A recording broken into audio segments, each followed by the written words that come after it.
বামফ্রন্টের জমানায় সালারে hospital, ভরতপুরে hospital, 15 বছর পরে আজকে হসপিটালের নতুন কি সংযোজন হয়েছে।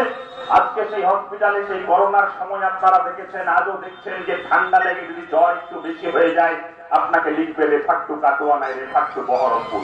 বামপন্থীরা আসলে এই রেফার সিস্টেম বন্ধ হবে। এই ভরতপুরের মানুষের চিকিৎসা, উন্নত চিকিৎসা ভরতপুরের হাসপাতালেই হবে। আমরা বামফ্রন্টে এসেছিলাম 12 ক্লাস পর্যন্ত অবৈতনিক শিক্ষা ব্যবস্থা চালু করেছিলাম। এবার বামফ্রন্ট সরকার আপনাদের ভালোবাসায় আসলে কলেজ পর্যন্ত বিনা বেতনে পড়ার সুযোগ তৈরি হবে। আমরা কথার কথা বলি না। 15 বছর ধরে লোহাগড় ঘাটের ব্রিজ নিয়ে বিরোধীরা রাজনীতি করল, সালারের পৌরসভা করবার জন্য বিরোধীরা রাজনীতি করল।